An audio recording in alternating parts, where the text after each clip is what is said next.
Welcome to the Designing Hollywood podcast in association with the John Campea Show. I am your host, Robert Meyer Burnett. The Designing Hollywood podcast show is dedicated to all things movies, the movie industry, and its talented professionals. From directors, producers, writers, cinematographers, and of course, costume designers. Designing Hollywood covers some of the most celebrated professionals in the motion picture industry. The show explores the artistry, the craftsmanship, and the stories that bring our favorite motion pictures to life.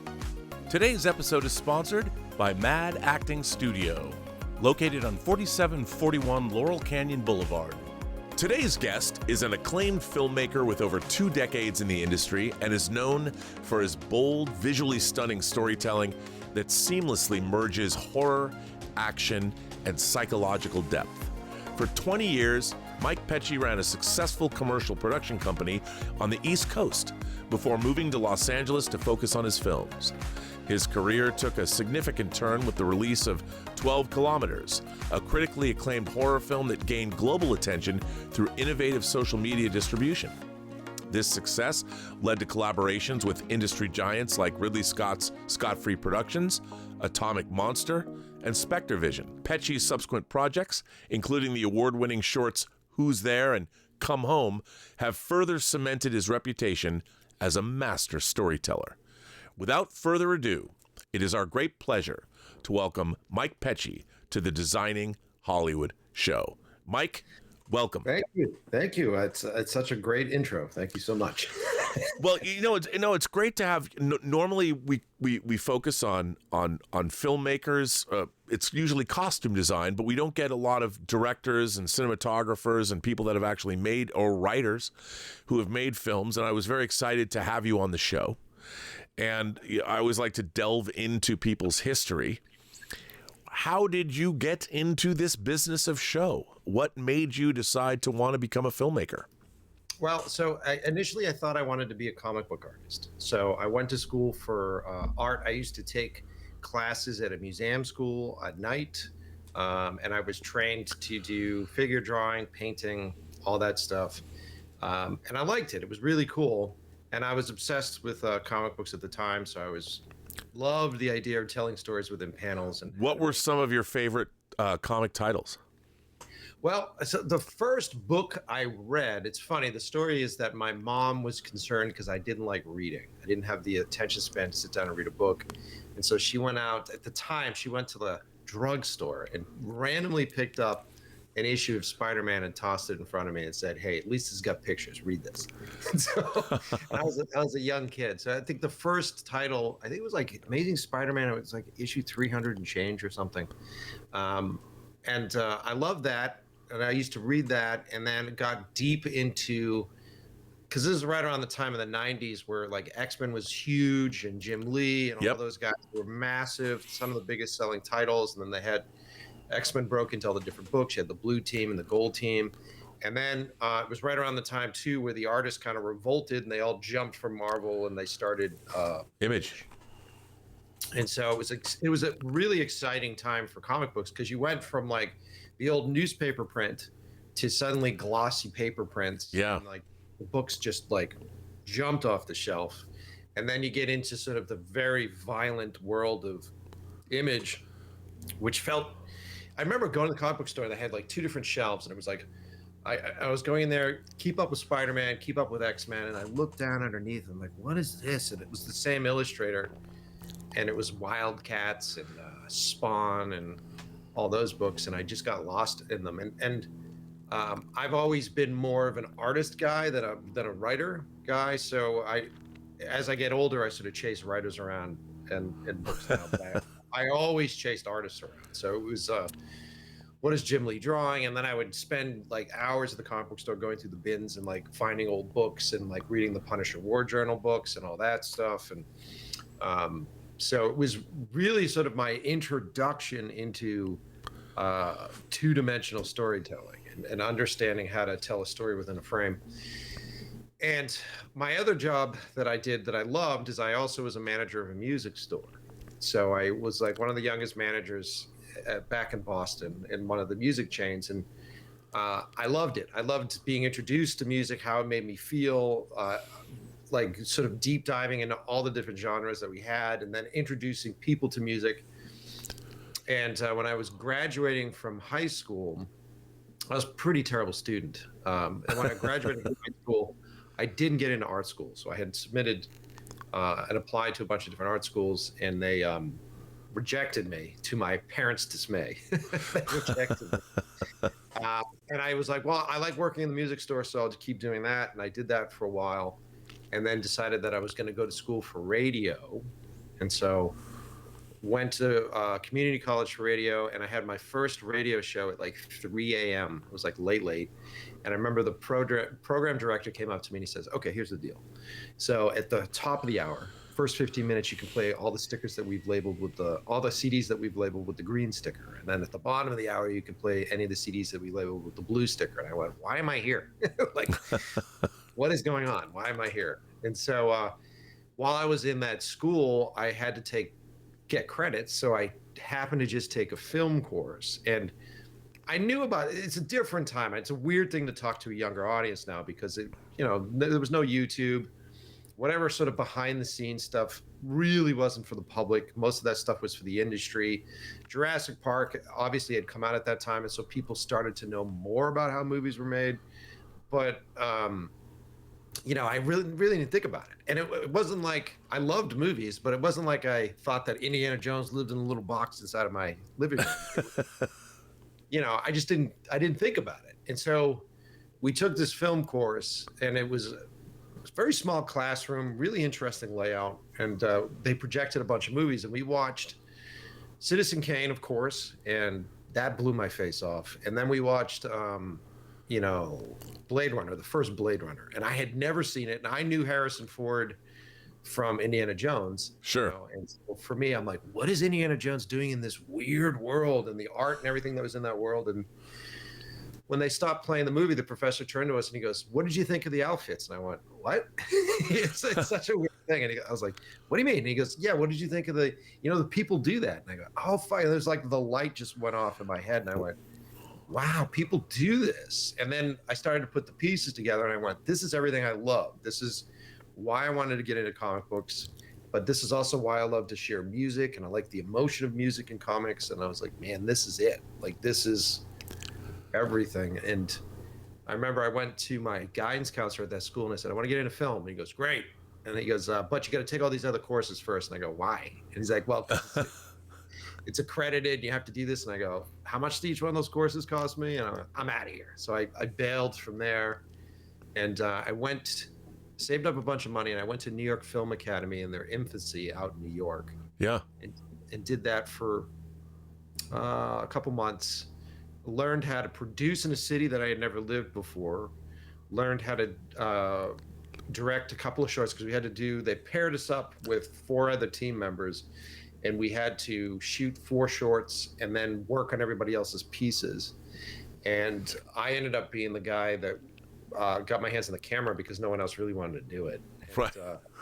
We were shooting at that time. So you had never, like, you really hadn't been working in film. Like, you're learning on the go. You're creating this stuff. So suddenly you're working with a camera.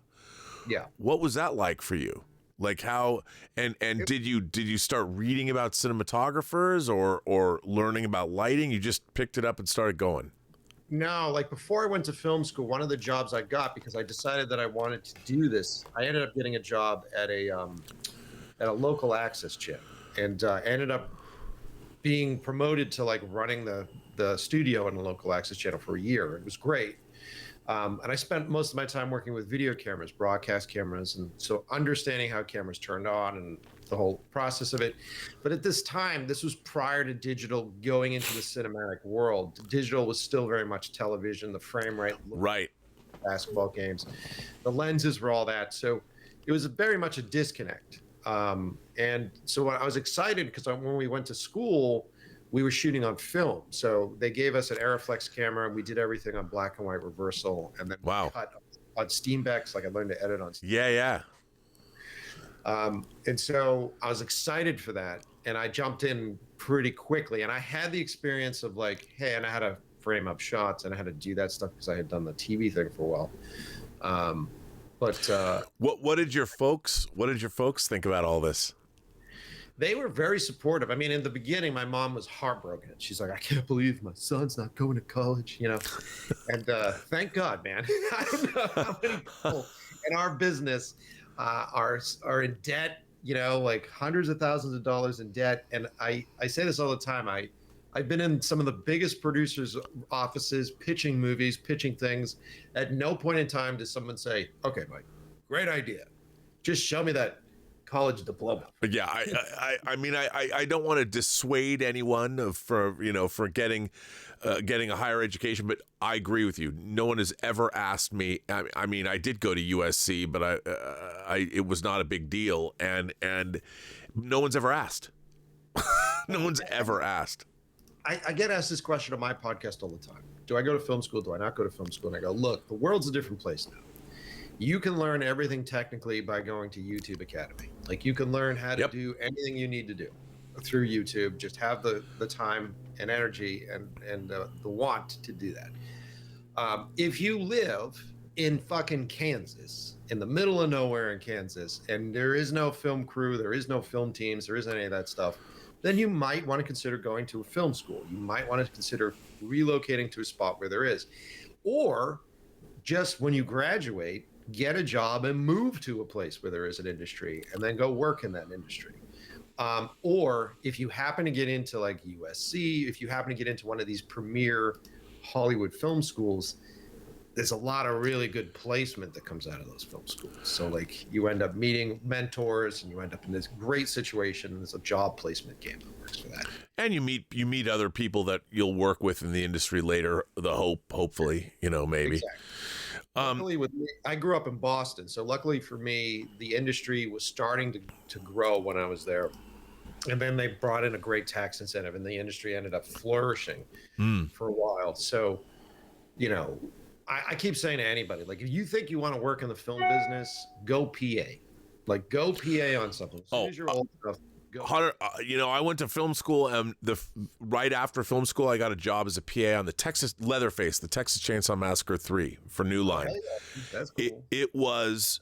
I learned more I think I worked on that movie for like 16 weeks, the entire summer, and I learned more in the first day on set than I learned in the entire, because film school is a different thing. It's not teaching you actually how to work. You're learning theory and you're learning how to shoot and all that, but it doesn't teach you how to be on a set. No. And that was something that was proved invaluable and trial by fire. So I totally agree with you. I think the greatest advice anybody, everybody now wants, I want to be a producer. I want to be a director. I'm like, why don't you try being a PA first? Yeah. I think generally most people are like, I want to make a lot of money and not do anything for it, though. Yeah. Okay. The film business is, I get it. Maybe, if you're going to slide your way in here and, you've got relatives that might already be in the business and you're kind of doing that. But the film business, let's be real. It sucks. It sucks to be a director. Making movies and doing stuff is so much fun. Like when you actually get to do that. But I mean, literally, I call myself a director, but I do it like 2% of my life. Like yes, most 100%. I'm a salesman. I'm a troubleshooter. I'm a pitch guy. I'm writing treatments. I'm meeting people. It's all of that other stuff. You're a storyteller. Yeah. And you're telling stories in whatever room you're in, whether it's with finance guys. Yeah. Well, I mean, so here's what I'm curious now to what made you, so you're learning all these different skill sets that you weren't even aware that you're getting into it, you're digging it. What made you finally decide to go out and try and create your own stories and become a director? How did you make that leap? Well, I mean, it was pretty easy. Like when you're in school and you're tasked with making short films, and you have to write your short films, you got to put them together. And the first one I did, which is trash, but I learned a lot from it. The first one I did, I sat down and I was obsessed with Alfred Hitchcock. And since I was shooting silent black and white anyways, I said, look, it's going to be suspense. I'm going to do something that is about the visual language. I sat down, I storyboarded out the entire movie, so frame for frame accurate. I went and I cast the folks. I found a location and I shot it frame for frame the same way I storyboarded it. And then I went and sat down in the edit room, and they had like this huge edit room in the basement with like, I'd say. I don't mean to interrupt you, but because you came from an artistic background, you're like Ridley Scott, actually. Yeah. Did you storyboard at this time? Did you storyboard all of your shots? Yeah. Everything you're going to do? I still do. I think storyboarding is such an important step because I get to pre-edit the movie. Yeah. I get to pre-block the movie. I get to do all that stuff. And it's cheap. It's a cheap thing to do. It just requires my time. But then all your other crew knows exactly what you're looking at. You know, they're like, okay, here's what we're going to do. They know what they're going to do on the day. It's incredibly invaluable. Yeah. The lesson I learned in school was, I'm in this huge basement, all these steam decks, all these different kids editing stuff. I sat down and had my movie cut in a few hours. I just literally followed the storyboards, put the pieces, had it edited. And it was pretty good, but it was also a boring process. I think the most interesting process for me was the storyboarding, and everything else was just like cut. And when I was in that space, I had free time because I had the whole thing booked out for a few days and I wrapped up early. So I went and hung out with all my other friends that were doing it. And I saw all these different ways of how people were making movies. And I watched these people discovering things and finding things through improvisation and finding things through the edit. And I went, wow, this is very cool. And like seeing how it was all coming together. And I said, man, this is exciting. I have to change my process a bit. So I do this now. My process is I prep my film as a director. I storyboard my film. I have a plan in place. And what directors prep, a lot of people don't understand what that is. You're basically going through a scene and you're going, all right, here are a bunch of different questions that I'll have for the actor just in case we get in trouble. Here's a bunch of different ideas that I have just in case we get into trouble. Here are some alternates that I have in my mind just in case this doesn't work. And you just have all that shit. And oftentimes you don't even use it. It's just there. So when you're on set and an actor comes over to you and says, hey man, I'm having trouble with this kind of thing, you go, well, what if this happened? Or what if your character went through something like this? I plan all that stuff out. So that way my ass is covered. So I'm never on set going like, But at the end of the day, I always say this to the crew. Storyboards go on the wall. This is what's happening. Just in case we show up hungover tomorrow, just follow the boards and we're good. There's a movie here on the boards.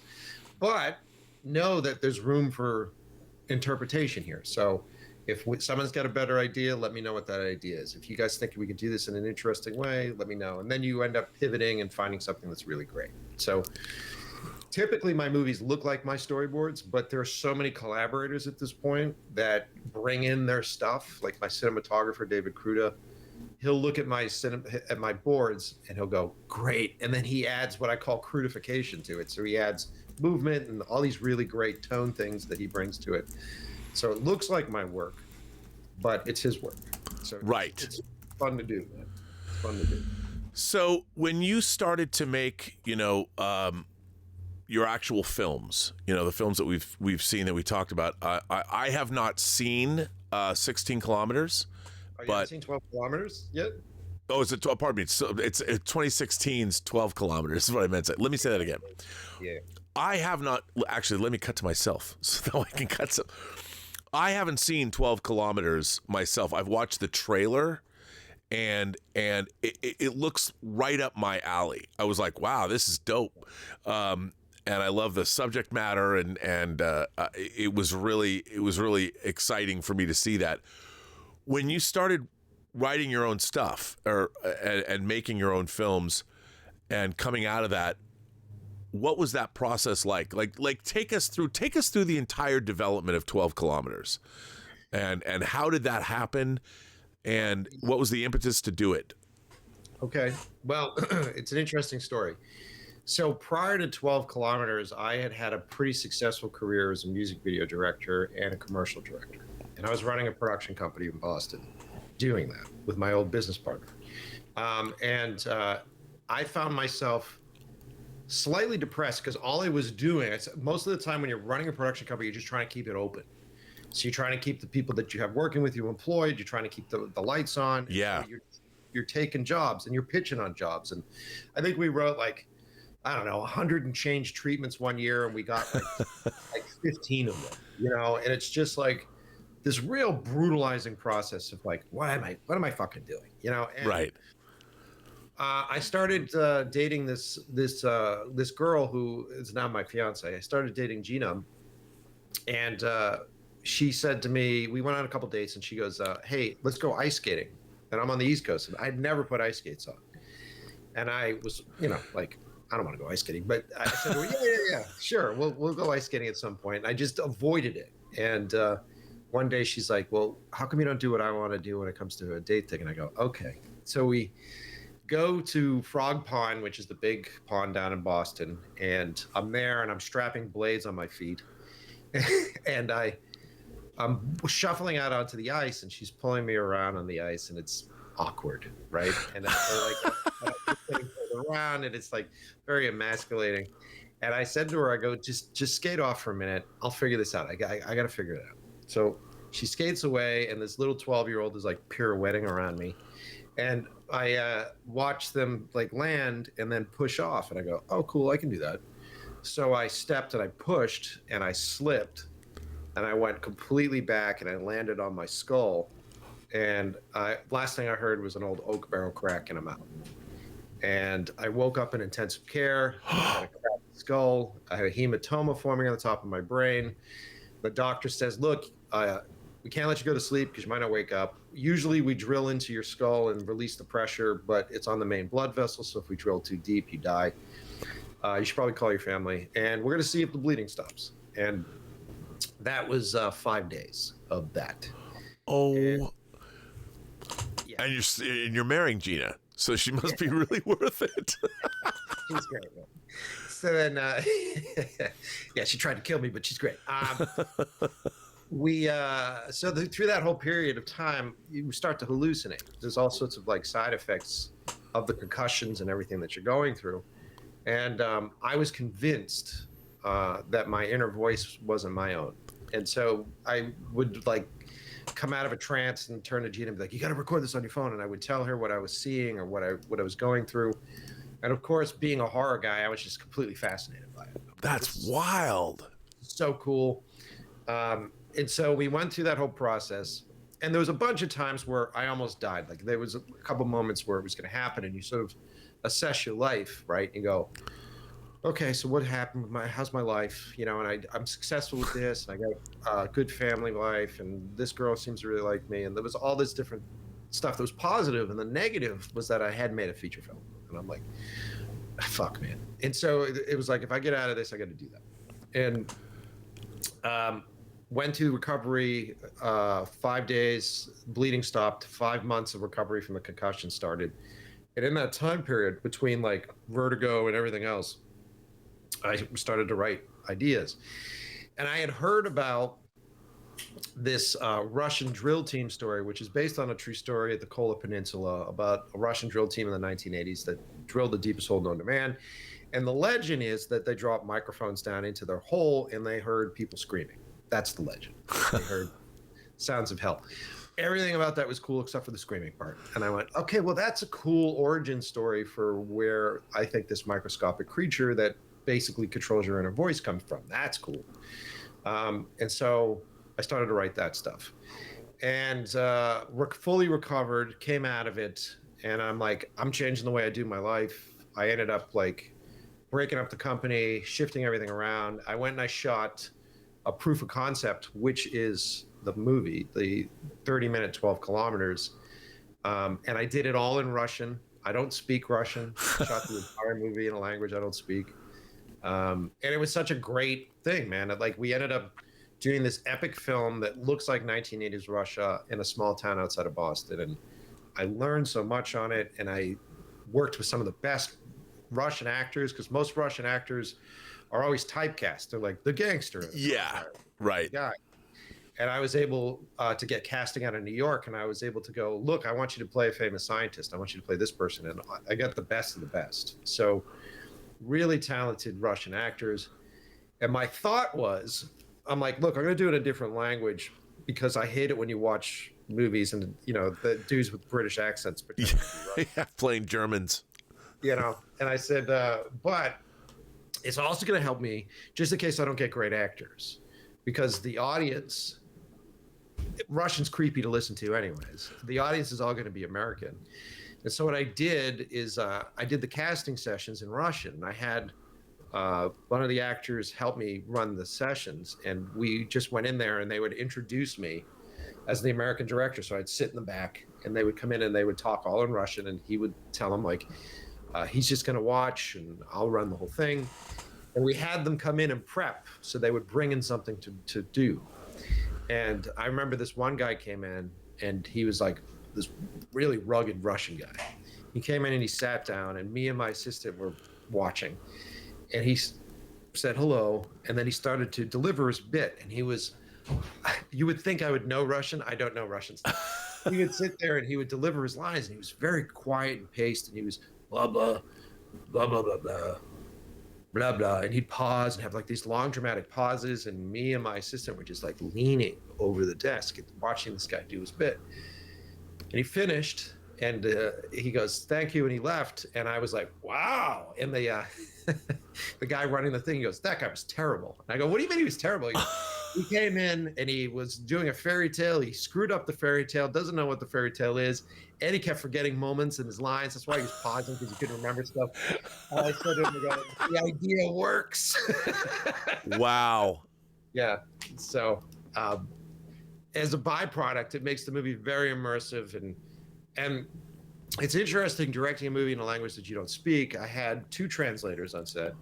I had a translator to tell me what people were saying, and I had a translator to tell me if they were lying about what people were saying. So I had like all this stuff happening. And I remember Ernst, who is the guy who plays the old gentleman who plays the professor, amazing actor, huge on stage in Russia. He died recently, but he was a legend. And he came in and he was one of the few actors that didn't speak English. So I constantly had to have stuff translated to him. And he was older. He was in his late 60s. And he's coming in and there's this young, American guy who has a script in Russian, and he's just like, what? And Russians, a lot of stuff doesn't translate into the Russian world. Like, I quite obviously am very cynical, but I also have like a great sense of humor about my cynicism. It doesn't translate to Russian. So oftentimes they would sit there and go, like, what does this mean? And I remember we're in this space and me and him early on are disagreeing on something and he's just upset. And I've got this little lady, short little lady that's translating. She's the sweetest woman. She's translating between us. And the guy's like, he doesn't understand. He's an American kid. He doesn't get this. He doesn't know what's going on. And I'm trying to translate back to him. And I'm like, look, you don't see the full picture, man. Like what's going on and this is how it's all going to fit together. And I just got frustrated. He got frustrated. And I said to the woman, I go, just do me a favor. Translate this to him verbatim. And she goes, okay. And I go, tell him to do it because I fucking said so. And so then he turned and he looked at me and he went, oh. And then immediately, that's what he needed. Immediately he was like, this guy's in charge. I got it. Great. And then we got along for like the rest of it. Nice. That's a great story. Yeah. I mean, I can't imagine. I mean, I've often thought whenever I've heard about directors directing in languages they don't speak, how you obviously can't judge the performance. You have to have the people that you're with. You have to rely on them. But was it ever frustrating for you? I mean, that sounds like you were just frustrated, but was it like in doing that, how were you able to gauge the performances while you were directing? Well, here's what's interesting. My skills that I learned doing silent films came into play. So for what this became is an interesting study, and this taught me a lot. It became an interesting study in blocking and power play. And so I knew what was being said because there was a script. So I knew what was going through it. And then if you listen to dialect, you can pace it out. So when I cut the movie together, I would just look at a wide shot, listen to the pacing of the dialogue and go, got it. And then I would edit the movie, and I only screwed up twice when I had to translate it. I go, missed this moment. Okay, cool. And then it was about blocking for me. So I was like, okay, so there's a volley of power here. So when he comes in the room, he thinks he has the power, so the professor would be seated. And he walks through, and that's his positioning. But as the professor takes the power from him, he stands. And then how that plays. And so my goal was to make a movie visually that if you had it on mute, didn't have subtitles, you still knew exactly what's happening. You still understand the power dynamics, and you still understand the drama and the suspense and the fear. And it was the smartest thing I've ever done, because since then, I now use those skills on everything that I do. So it really was going to a master class for blocking. It was really going to a master class for acting, for that whole thing. So, wow. So, as you're making, as you're making films, and as you've moved through this, you've gone from dealing with clients and what you were doing, music videos and advertising and things you were doing in Boston. Was it difficult for you, like suddenly, like you're the talent? Like you're the guy, you're not working for somebody else. You're now creating things that you are manifesting, you are writing. Literally coming from that experience that the voice in your head might not be your own voice. I mean, that's a great kernel of an idea. You could make 10 different movies out of that idea. Could be something you could build a whole career around. What a great idea, and you lived it. Yeah, dude. What are some of the differences for you when you have to conjure up something from scratch? You're going to come up with an idea, as opposed to like if you're a music video, you've got the song to give you a framework. Yeah. But when you have to come up with something, how does that work for you? And what is your process? I mean, in the case of 12 kilometers, you had an idea that was born out of an experience that you had. But what about, like, if you're just going to sit down and write, what are some of the things that inspires you, or do you watch other movies? Do you read? Where do you come up with the ideas that you develop into whatever you want to make next? Well, it's wild, man. So a bit of everything comes into play. So when the school that I got for music videos was, here's how it works with the music video. A label usually writes to you, and they say, hey, we have a new release coming out. Would you like to write a treatment on it? And you go, all right. We need the video in like 2 weeks. Okay. And so then you go through the process of listening to the song, and then they go, okay, we're going to put you in with a stack of like 40 other music video directors, and then present it to the band. You go, ugh, okay. Right. Like a bake-off. Yeah, exactly. But what you end up doing is you end up programming your brain, and you go, oh, all right, how do I come up with ideas pretty quick? And you start figuring out how to set your brain in a mode where you're sorting through stuff. And you go, all right, what if this happens? What if this happens? And then in the interim, at any point in time, I used to do this a lot more than I do now. I would have a folder on my desktop that was my inspiration folder. So anytime I saw an image that I liked or a photo that I liked, I used to go through websites like DeviantArt back in the day. Sure. And I would look for photography, and sometimes it would be like, man, I really like the color of that dress, or I really like the way that light comes through that window. So I would just take all these images and just categorize them in folders. So when we did music videos and we had to sort of dive through stuff, and you're shooting in the fucking dark for a lot of this stuff. Yeah. All right, what am I going to do? Oh, I remember that fucking image that had this light that came to the window, and oh, that's cool. So then you have all these things that you can pull from, and that's kind of where I started sort of refining the idea of that. And then as you get older, you start to develop taste.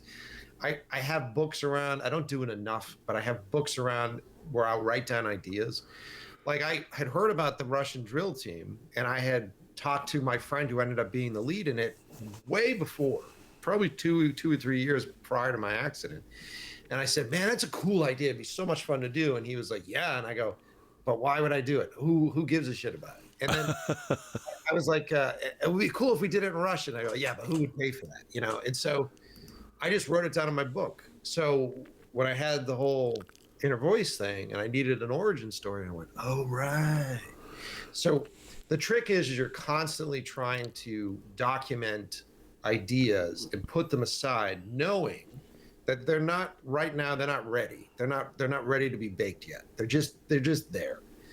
And then you just have these books or folders or Google Docs or whatever it is that you use full of ideas. And when you are put on the spot and you're like, man, I don't have an idea for what this character is going to wear. I don't know what the lead character is going to wear in 12 Cam. And I go, I always loved the graphic image of Straw Dogs, the original Sam Peckinpah Straw Dogs. Yeah. And I loved how Sam Peckinpah had like the cracked glasses.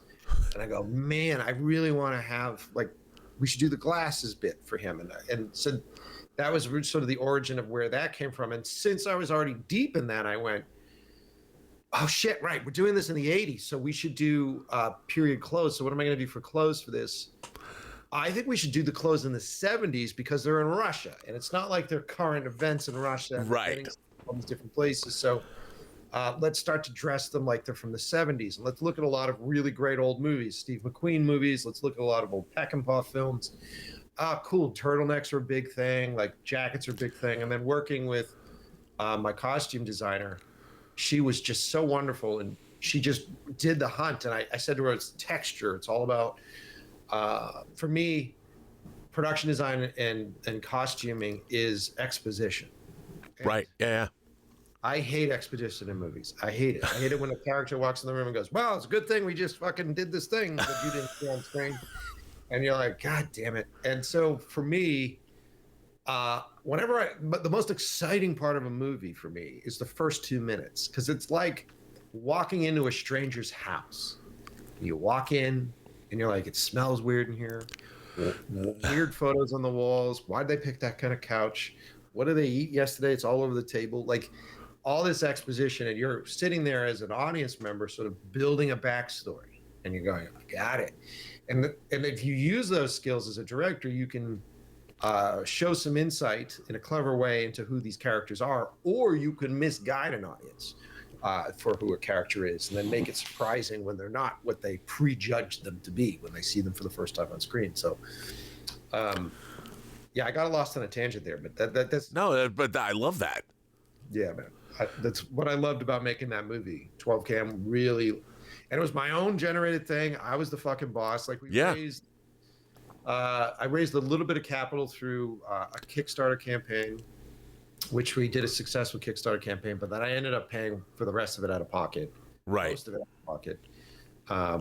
And dude, it was great. Like the movie ended up going on to be very successful, got me representation. So I got rep by UTA. I got a management team from it. I met Will Simmons, who is now my screenwriter, and he's amazing. He's written the feature version of 12 Cam. He's written feature versions of multiple films that were trying to get made.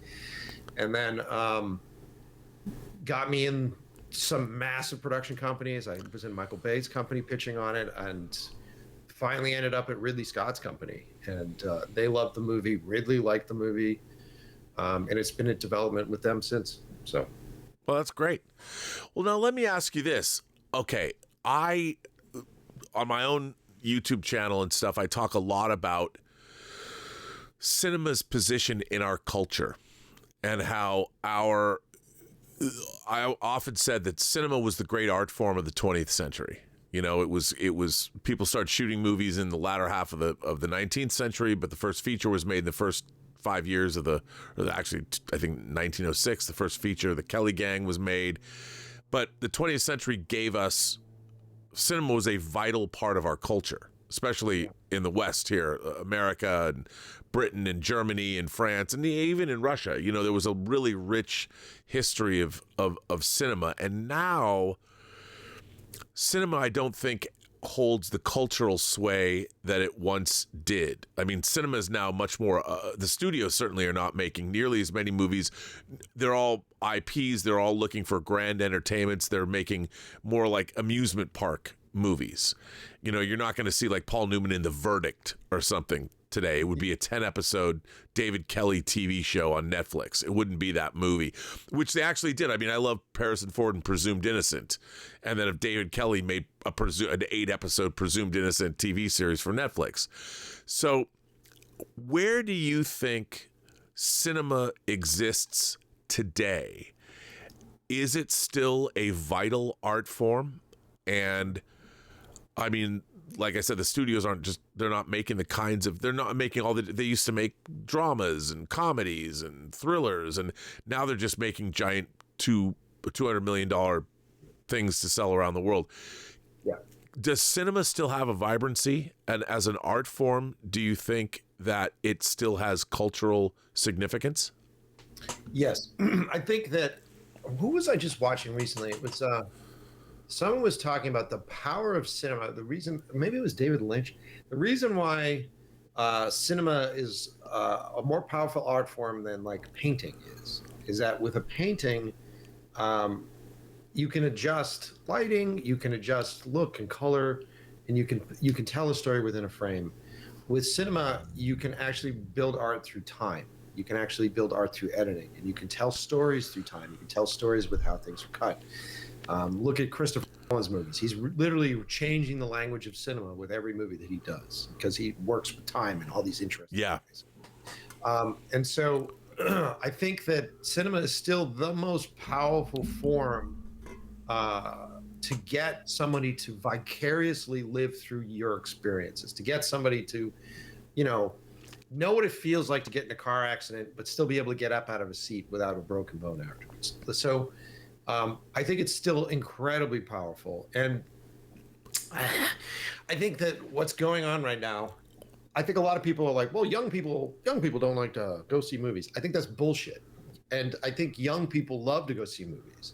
I think young people need a reason to go see movies. You have to tell the general audience why you should go do something, because the audience generally is lazy.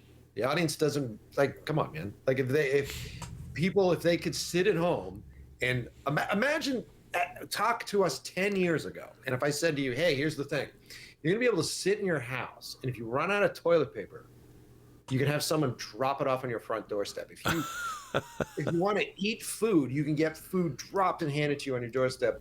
And you can sit on that fucking couch. You can plop on that couch and you can watch any movie that's ever created and ever made. And you can pause it when you want.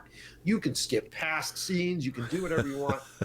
Isn't that crazy? And you go, man, like talk about boring, and then B, talk about spoiled. Like what a bunch of fat, So now fast forward to where we are, and you've got all these companies like tech bro companies that are like, well, kids don't like it. They go, no, kids, you're selling kids on this stuff. Like we've got parents that don't want to raise their children. They hand them an iPad. Like you're the ones doing this, and you're intentionally doing it because the more connected we are, the more dopamine we're getting, the more shit you're selling, the more stuff you're selling. And so as a storyteller, it's kind of bullshit, because people are like, wow, people got such low attention spans now, so you can't do long form content. It's like my podcast is like 2.5 hours, and people listen to my podcast consistently. You have to have like an action hook, and you got to get people to do these things. I have hundreds and thousands of DMs in my Instagram box requesting to see 12 cam. And that was my move. I go, if you want to see the movie, you have to send me your 3 favorite horror films. And if I agree with you, I'll send you a link. It was a joke. Okay. I'll bite on that. Let me stop you right there. Yeah. What are some of them? What are some of your favorites? What are the horror films that pass muster with you? Okay. For me. So yeah. I get asked this question all the time because I asked that question. Top 3 films. John Carpenter's The Thing, Alien, for horror films, Alien, and then the third one I float, right? Depends on my mood. So the third one could be anything from like The Shining to The Birds. The third one could be The Autopsy of Jane Doe, which is great. Oh, I'm so glad that you said that. I have told that movie's genius. It's wonderful. It's a one room. Well, there's a little, but it's mostly in one room, and it's a banger. That movie is. I've said to so many people that have never heard that movie, you got to watch that movie. It's classic cinema. It's an understanding of blocking. It's an understanding of the language of cinema, and it's restrained. And the performances are phenomenal in that movie. So good. What's his name plays the lead? There's Brian Cox, and then there's Emil Hirsch. Yeah, and their father-son dynamic is phenomenal. The scares in it are really great. I had high hopes for that director. He really hasn't followed that up. I think the last thing he did was the last voyage of the Demeter. Demeter, yeah. really didn't follow up with what it was supposed to be. But Well, it's interesting because it's funny to get in this total tangent talking about him, but I'm with you. Like, I watched this, but the last voyage of the Demeter there's so much. You've got all this other baggage, whereas the autopsy of Jane Doe was such a focused. yeah, It's like, here's this dead body. What's the deal with it? And it was, and and they had what I love about it is we know as the audience that there's some supernatural shenanigans going on, but they don't. So, yeah. like, I saw a movie last night, by the way. You got to go see Companion. Oh, I've been hearing about it. Yeah, It's good. It's a lot of fun. Really, the script was terrific. I'd read the script. The script, the director who wrote and directed it, he completely executed on the script that he wrote. It's really, really good. I just wish people hadn't given away. The second trailer gives away half the movie, which is a real shame. I know, that's the hardest part. Cutting trailers is the hardest thing in the world to do. I was very inspired by Robert Rodriguez. He made a great point. He's like, look, man, as a filmmaker, the move is put enough stuff in your second act that's trailer meat, like trailer bait. Right. Stuff in there that is super cool. So that way you don't have to put all the stuff from your third act in the trailer. Because at the end of the day, what gets people excited to go see a movie are like big sequences and like plot twists. And, who's the actor and like these moments that are unforgettable. And like all that stuff has to go into a trailer to make it work. And most of the time, people aren't thinking about their marketing when they're making movies. They're just being like, there's a formula to it. And then when you look at the marketing machine that Hollywood works with, it's like this big, expensive beast that half the time doesn't even fucking work, Right. You look at their marketing budgets for these things and you're like, what? And these companies that just pump out these trailers. And I have buddies. One of the kids that I went to film school was in my group, ended up going and working for a massive trailer cutting studio, and he cut like No Country for Old Men's trailer and did all that stuff. And it's just a fucking formula. You go in there and they're just like, okay, well, yeah, no, and you're like, it's boring as shit. And then you go watch the trailers and you go, and every once in a while there's something great, like the marketing that was behind Long Legs. Great marketing. Great marketing campaign, but the movie didn't live up to it. Not at all, dude. I was shattered by that movie. Oz Perkins has a new movie coming out, The Monkey, which has a great trailer, and I've heard it's based on a Stephen King story. I've heard it's really a lot of fun.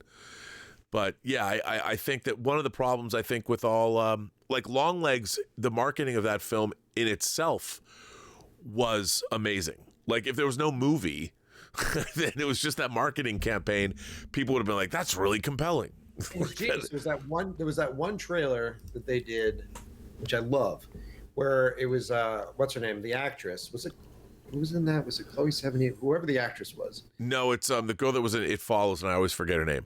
Yeah, and she's great. So that she's in the hallway, and they go, the microphone picked up a heart rate, which is clever. If you work in the movie business, you know that a lot of microphones will do so. Yes. You can actually hear someone's heart rate. And they're like, here's what her heart rate was beating at when she saw Nicolas Cage for the first time. And they bring her in the room, and they put like a black square over Nicolas Cage so that you can't see her heartbeat. And you go, yeah, all right, cool. And then you go see the movie, and you go, wait a minute, that's all he is? After the build of that square, and you're just like, what? Yeah, it's true, but like you said, that was a really innovative marketing campaign. But so often now it's this formula they follow, and a movie like that I saw, The Companion, you gave away everything, and the fun was I sat in that theater. We were in a huge theater last night, and there was like 5 people in the theater. And the movie's done okay this weekend, but it should be making $25 to $50 million. It should be a huge crossover hit because it works as a science fiction film, it works as a horror film, it works as a romantic thriller. It works on all different levels. And it was so much fun. And the 5 of us in the theater, we were hooting and hollering, and people loved it. I mean, afterwards, I ended up I was standing outside. We were all standing outside the theater, and we're all like, wasn't that awesome? I mean, there's only like 5 of us. And interestingly enough, The Thing is playing there in that theater on Tuesday. Oh, and all the people that were there, we were talking about that, and I'm like, none of them had seen The Thing. Oh, And see, and I was like, in this theater, this Harkins Theater, you've got to go. You don't get a lot of opportunities to see a movie like The Thing on the big screen, and that screen is huge, and it's got a great sound system. I'm like, you all have to go. Promise me you'll all go to see The Thing, in this theater. I say this all the time on our show. If you live in a city with like an independently owned theater that does midnight screenings and it's movies that I know that they're on your streaming service at home, go watch them in theater because they're so big. You sit and you watch the original Ghostbusters and you don't realize all these details. You start Right. to see all these details, and the world is a lot larger than it is obviously on your phone device. Or, I mean, I've got a pretty big TV, but even with that big TV, everything is compressed. So visuals are all compressed down, and your eyes are just looking to register the biggest thing in the frame. And you go, okay, that person's face.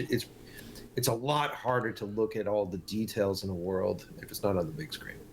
I totally agree. I mean, psychologically, one of the things that when I watch people looking at movies on phones, all they're doing is following a story.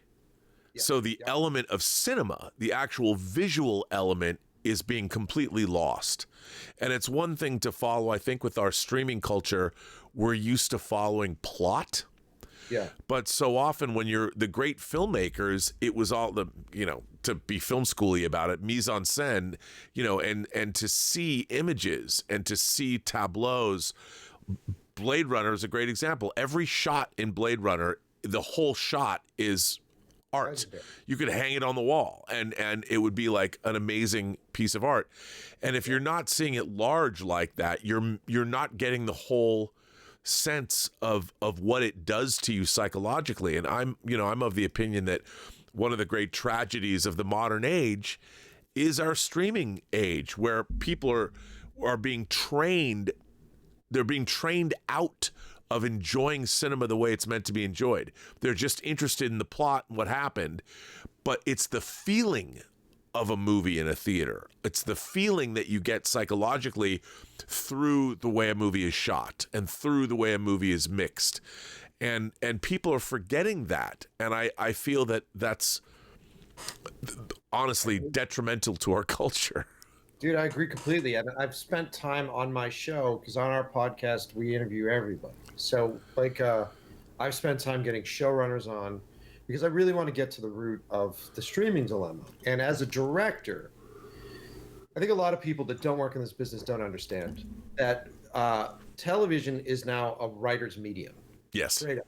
So writers get in, they run the show, writers become showrunners, which is very weird because now they're in charge of basically doing all the production and doing all that stuff. Most writers don't know how to do a production and do all that stuff. So they get thrust into this world. It becomes what I like to call streaming services. They're basically plot troughs. So right. Just running the plots. Wow, I've never heard that before. That's a great phrase. Just in there eating up the shit, and it's the same. It's like, what's coming down the pipe again? More corn. Great. It's all simple, stupid plot. And I think the big stress with AI coming out and people going, ChatGPT can write scripts, and my job will be in jeopardy. You go, well, yeah, for a lot of you, man. Like whoever the hell's writing the same effing Law and Order episodes over and over again, might as well just be AI that's doing that. Right. It's a plot trough. And so what ends up happening is, as a director, you're not respected in television, period. And the only directors that get anything are the directors that have established themselves in cinema and have a fan base. So like the guy who directed Hannibal was the guy who did Hard Candy and all these really great horror movies. He comes in, first episode, sets the tone, and then the machine takes it. The trough takes it. By the way, I have to shout out that this is going to seem strange, but while we were talking, while I've been interviewing you, Brian Fuller, the creator of Hannibal, texted me. Oh, no shit. It's so wild that you brought up. I think Hannibal is one of the finest, if not the finest, horror series of all time. I think it's wonderful. And me bringing it up really sort of goes against what I was talking about, because I feel like that show is very tonally front and center. Like they very much were about vibe and tone. And they had a lot of like very David Lynchian sort of surreal sequences in that show that I really liked. I was surprised by that show because it was like NBC or ABC or something, and it ended up being really good, well done. But majority of television, as a director, and you walk on set, the crew already knows what they're doing, the talent already knows what the characters are doing. There's a system in place. It's you don't want to ruffle any feathers. You sort of go in there and you do your gig. And so what ends up happening is, and I say this all the time, movies and even TV, it's a visual medium. That's what it's there for. It's a visual medium. So first and foremost, you should be telling your stories visually. And the art of cinema is now over 100 years old. And there are things that subconsciously audiences understand. They understand what it means when you go to a tight lens. They understand what that means for the character. They now know if you cut between a wide shot and a close-up shot, there's a sense of understanding space. They know these things. And so there's this invisible language of cinema which excites me the most. And that's the stuff that gets you to feel things. That's the stuff like you're on edge in a horror movie. Why am I on edge in a horror movie? If you watch that same sequence in my edit system before I do sound design or sound effects, it's the most boring fucking thing you've ever seen. Right. Someone walking down a hall, there's a door, and they're reaching for a door. It's boring. I've spent the time crafting the creaks in the floor to make your spine tingle. I spend time when someone kicks open a door, I will have 50 layers of like screws and bolts. And Oh, yes. all that stuff, so that when that door gets kicked open on set, it was like a plywood door. When he kicked it open, it sounded like someone was kicking an Amazon box across the porch. But when they kicked the door in my sound design, it sounds like the world's breaking. And that sense of anxiety puts you in that space. Oh shit, here comes the guy who just broke the door down. That's all crafted, man. And that craft is done by amazing technicians, amazing collaborators. And it's helmed by a single visionary voice. It's helmed by a director that does that. So, and well, you asked me, do I think cinema is still relevant? Yes, I do. And if you look back on the cinema that influenced us, even prior to that, why did we go see E.T., right? E.T. was magical. It was a magical thing. It wasn't just like, here's a story about a boy and an alien. You know what I mean? No, it was like you said. It's not a plot trough. It's got feelings, and it gets under your skin, and it becomes a story that we all empathize and recognize. And it's a great example. And you know what's really interesting though? Yeah. I didn't mean to interrupt your thought, but to hear people now watch E.T. and be like, oh, this isn't that good, or this is overrated, and I wonder because, look, I know as somebody who's loved cinema my entire life, when I went and saw E.T., since you brought it up, I went to a public sneak. The movie was screened when that movie was coming out in the summer of '82. Spielberg had released Poltergeist that he didn't direct, but it came out June 4th, and E.T. came out a week later. Basically, a week later, they showed a public sneak of it. It was very secretive. Nobody, even the trailers, didn't tell you what was going on in that movie. And I went because it was all sold on Steven Spielberg's name. And I went and saw that. It was a packed theater. It was a week before it had opened. They wanted to gin up word of mouth. I have never sat in a theater where the feeling and emotion of the audience was so palpable. You could feel everybody was crying in that movie.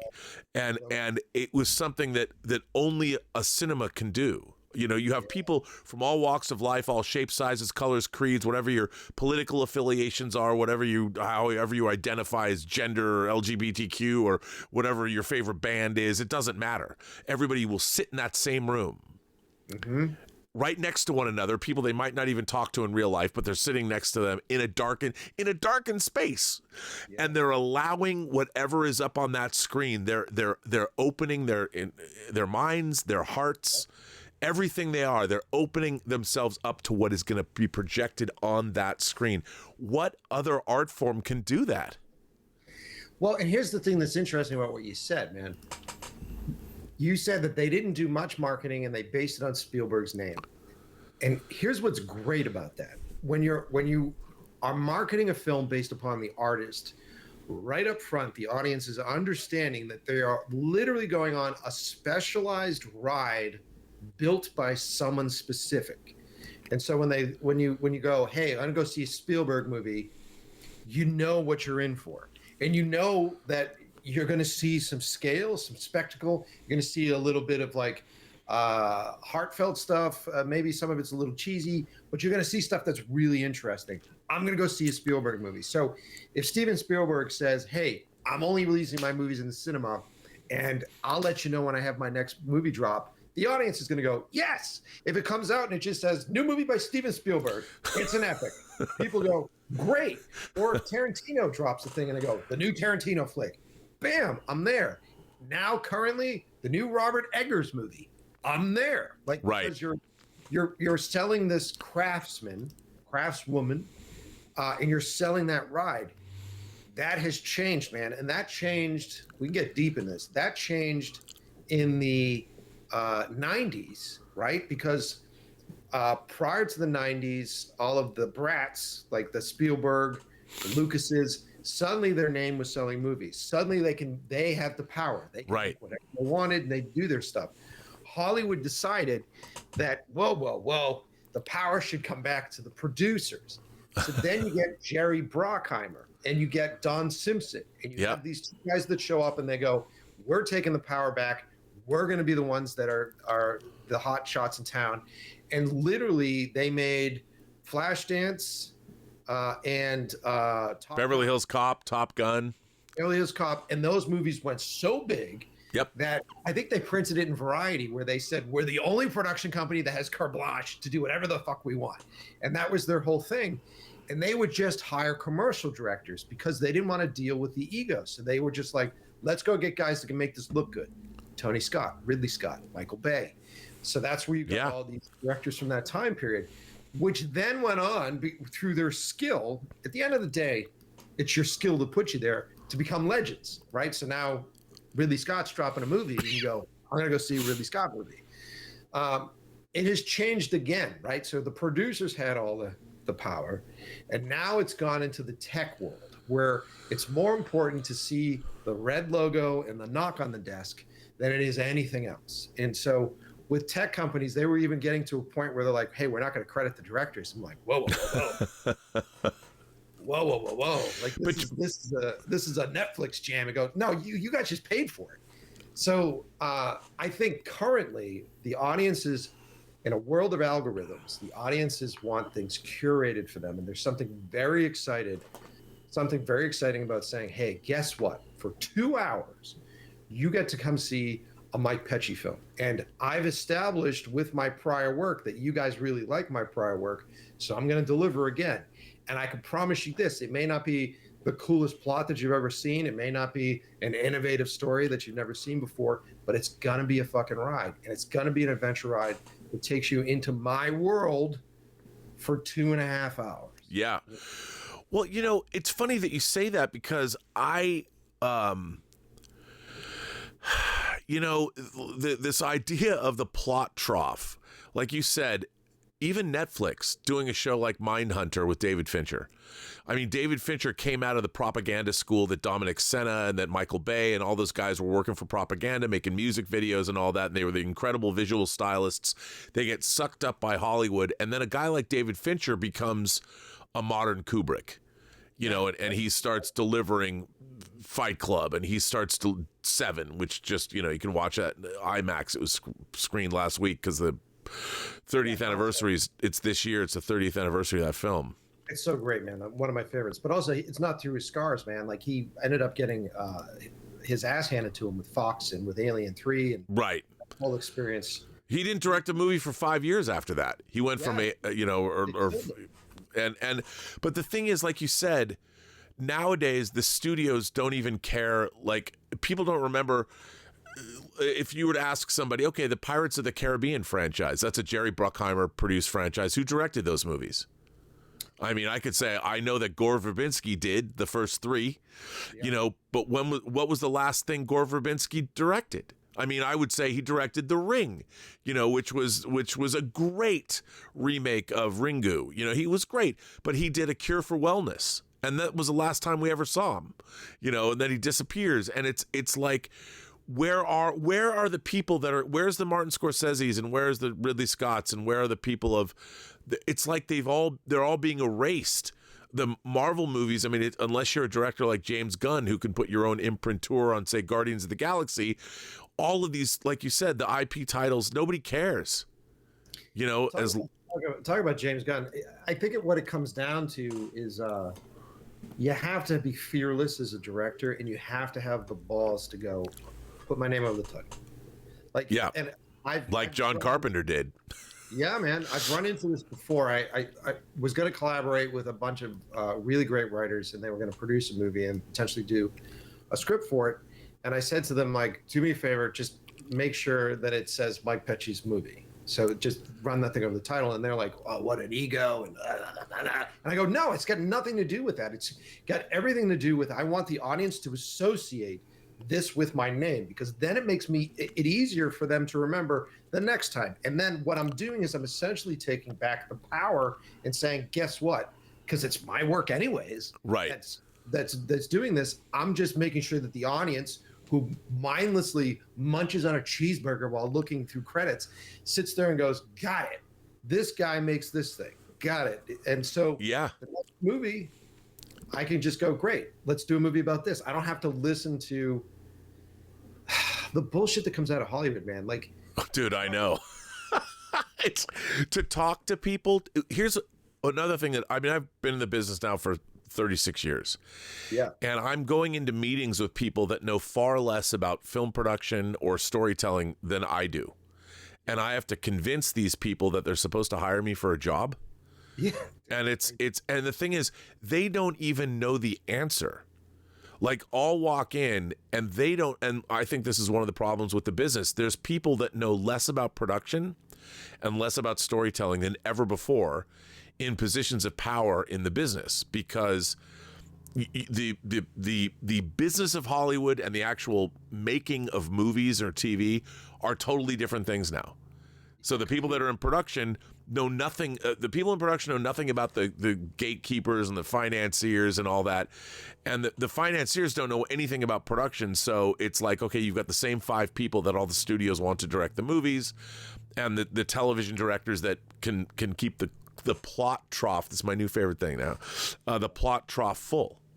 Yeah. Well, dude, it's crazy. I witnessed that when I came out here, and I started to collaborate with different companies, started to have pieces go into development. And then, as a young filmmaker, you hear all these stories and you're like, oh shit, if I get an agent, everything's going to change. And then you get an agent, you're like, okay. And then you're like, oh, if I just get in with this one company. I remember I pitched, there's 2 stories that are really great. Let me tell this one. I was going through the process of getting a script broken down, and a line producer was putting together a budget. So for one of our scripts. And so she called me on the phone, and this is a line producer that a lot of people use. And she called me on the phone and she goes, hey, for this scene, do you want to put the whole set on a gimbal? And I go, and for those of you who don't know, a gimbal is like an automated floor, so you can actually program it to shake, and the whole set is built on this kind of thing. And they go, would you like it on a gimbal? And I go, why? And I'm thinking to myself, like, why the fuck is she asking me if I want to put this on a gimbal?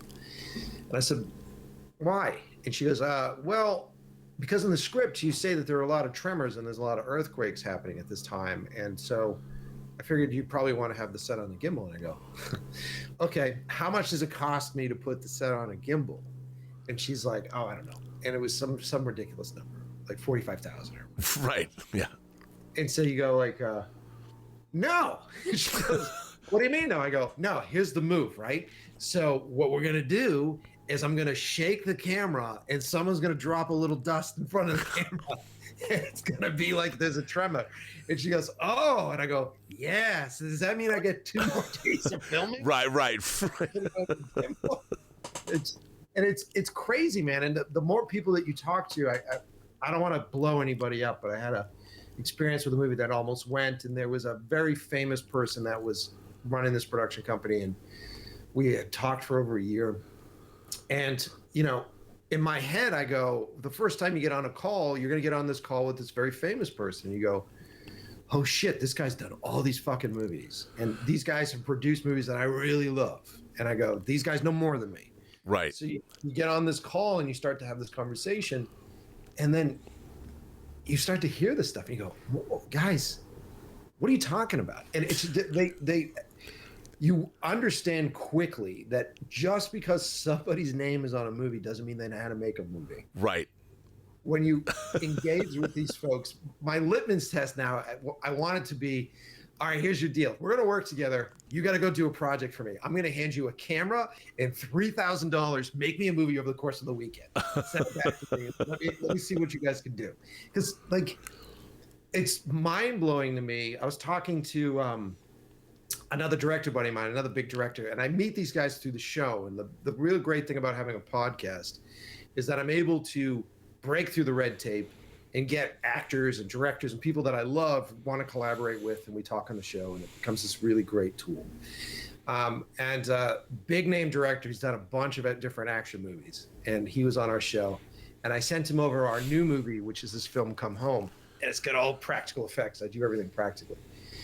And he texted me and he goes, hey, how'd you do that bit with a chain? Like, you got it to fly across the room and wrap around the guy. How'd you do that? How'd you do that thing? Was it like CGI? Was it this? And I go, and in my head I go, did you flip cars? Like, all this stuff that you do. And I go, what are you talking about? He goes, I go, dude, you're going to feel real shitty about this. And he goes, what did you do? I go, it's in reverse. I wrap the chain around someone's hand and I pull it off their hand, and then I do it in reverse so it looks like it wraps around their hand. Well, but people forget. I mean, they forget that call it a poor man's process, whatever you want to call it. There are tried and true methods, and that means it's practical.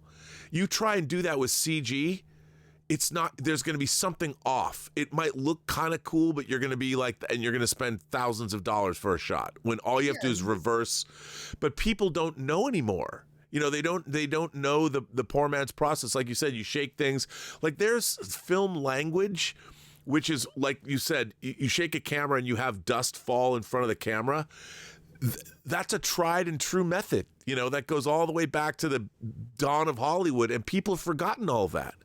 Yeah, go watch Star Trek. You know what I mean? I mean, it's amazing.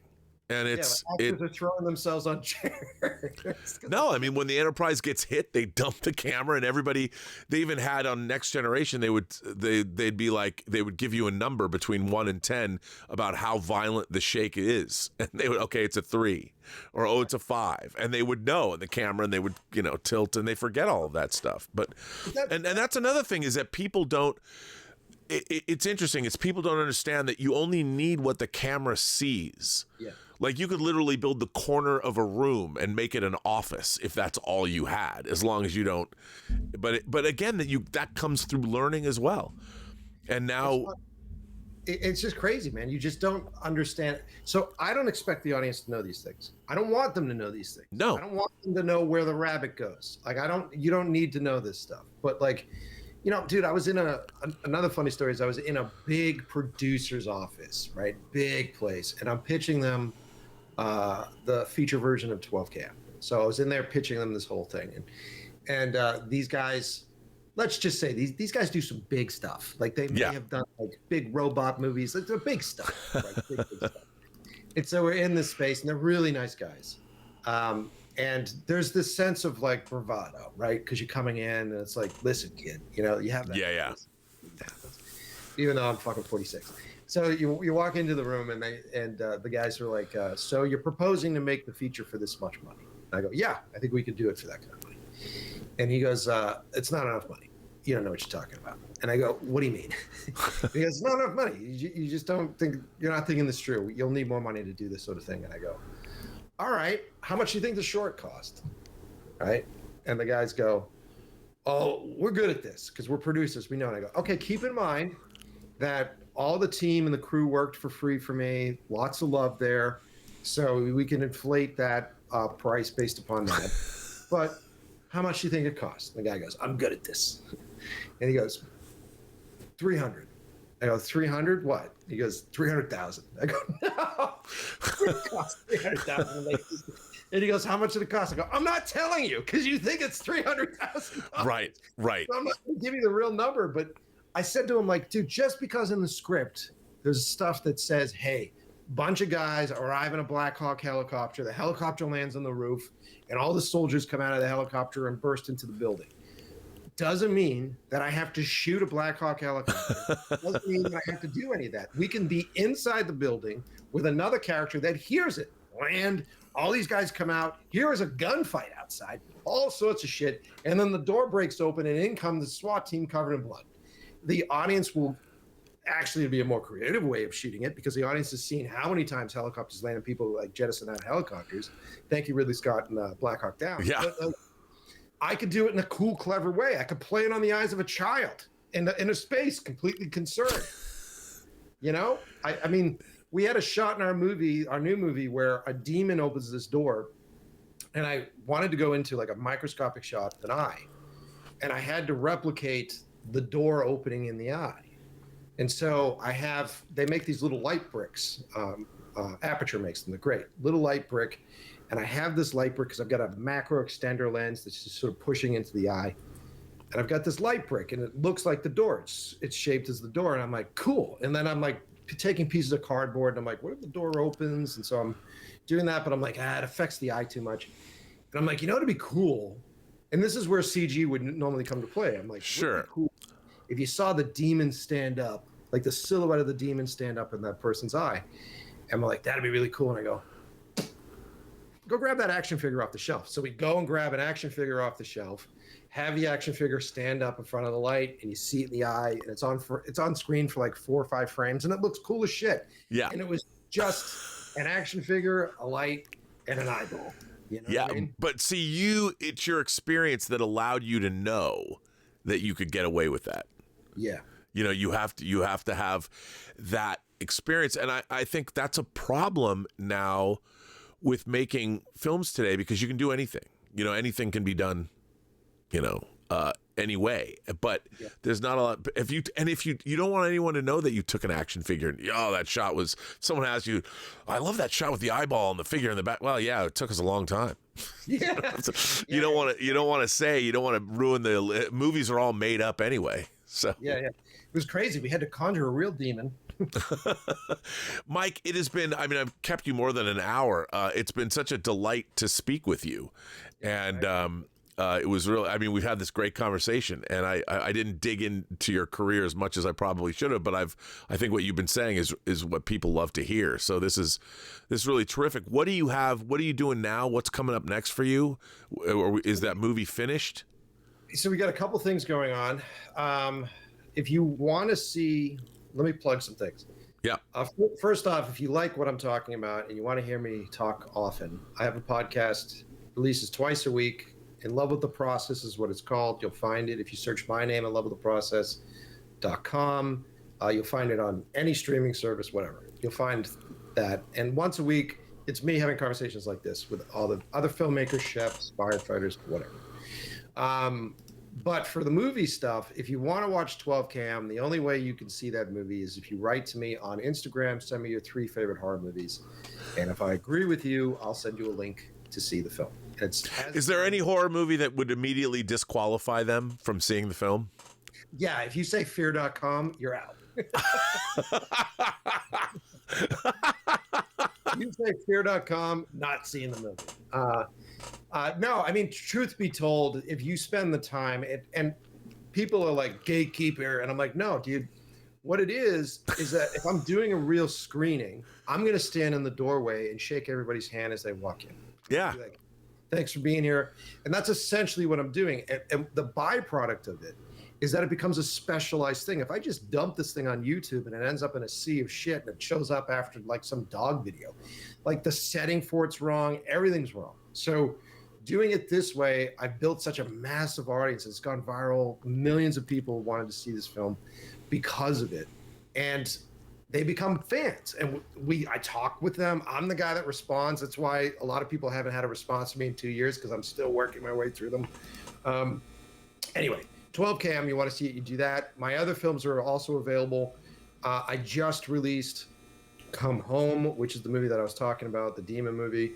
That one is also available. Just write to me on Instagram and tell me what it is that you want to see, and I'll send you a link. And then other than that, we just finished shooting a new movie with a great actor. I can't publicly release yet. But Sure. New short. That's awesome. And then we've got 2 or 3 feature films that we're trying to raise financing for right now. So, Well, Mike Pecci, I want to thank you for being on the Designing Hollywood podcast. It's been great to have you as a guest. here's a great conversation. A lot of fun talking. A special thank you to founder and executive producer Martika Ibarra, co-founder, costume designer, the legendary Marilyn Vance, and of course, John Campea from the John Campea Show. Thank you to all of our viewers for tuning in, and be sure to subscribe to our YouTube channel. Tune in to the audio version wherever you listen to podcasts. I am, of course, your host, Robert Meyer Burnett, and you can find me on Instagram at rmburnett, or find me on Twitter at BurnettRM, or on YouTube at PostGeek Singularity. Thanks very much. Like, subscribe, and give us your comments. What would you like to see on the channel? Right down below. Thanks very much for watching, and we'll see you on the next episode of Designing Hollywood.